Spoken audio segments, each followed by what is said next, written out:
Laurel Lee serves on House Judiciary and Homeland Security and is investigating the Trump assassination attempt, and she joins us now. Welcome to you, Congresswoman. Law enforcement can remove a bullet from a suspect, draw blood in a felony DUI case, but somehow can't gain access to a suspect's phone. I'm having a look. I know I'm pro-prosecution, but I'm having a hard time making sense of why they're having trouble accessing this shooter's cell phone.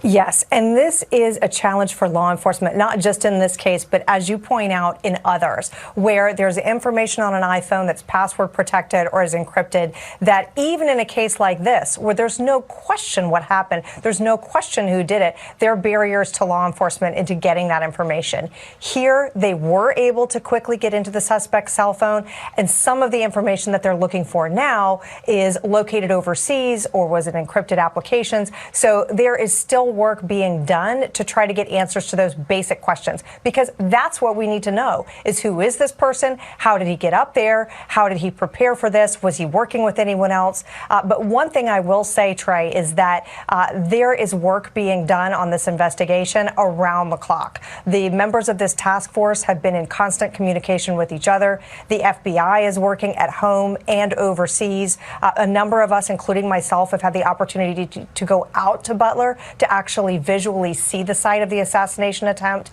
All of us on this task force are committed to ensuring that we get to the bottom of what happened here and how we can prevent it from happening again. Let's listen to the Secret Service together, and then I'm going to ask you a question on the other side. We should have had better protection for the protectee. We should have had better coverage on that roof line.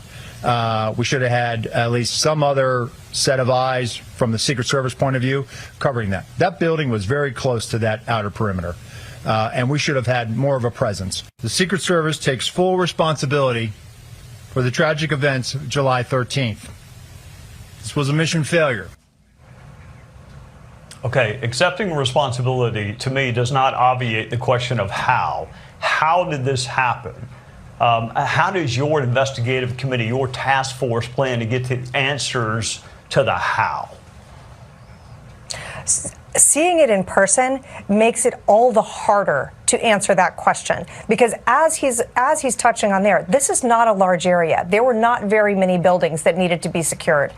This was a site that should have been anticipated. It should have been locked down. It should have been secure. So what our committee will do is, right now we're gathering evidence, not just law enforcement, but also from people and rally goers who were there.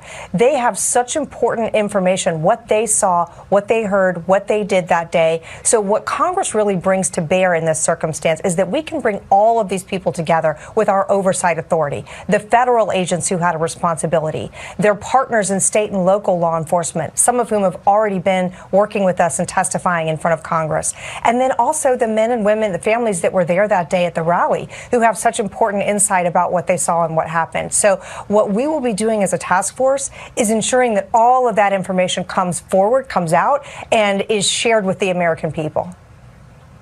All right, before I let you go, let's listen to a Supreme Court justice together, and then I'm going to ask you one more quick question. The independent judiciary means, what does it mean to you as an American? It means that when you're unpopular, you can get a fair hearing under the law and under the Constitution. It's there for the moments when the spotlight's on you, when the government's coming after you. And don't you want a ferociously independent judge and a jury of your peers to make those decisions? Isn't that your right as an American? And so I just say, be careful. All right, Biden wants to radically remake the court. I could have sworn, you did better than I did in law school, Laurel, but I could have sworn the judicial branch was a co-equal branch of government. Did I miss something? You did not. This is an absolute attack on the independence of the judiciary. What Joe Biden is after here is essentially a court packing scheme and he would achieve that by requiring the retirement of our senior conservative leaning justices. Our United States Constitution says plainly that our justices are appointed for life.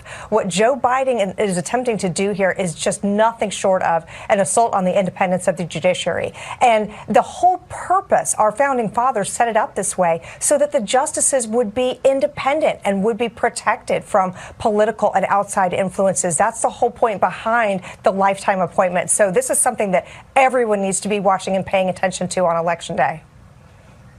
Congresswoman, thank you for joining us, and good luck finding out the who, what, when, where, how of the assassination attempt on Donald Trump. We'll see you soon. Great to see you, Trey.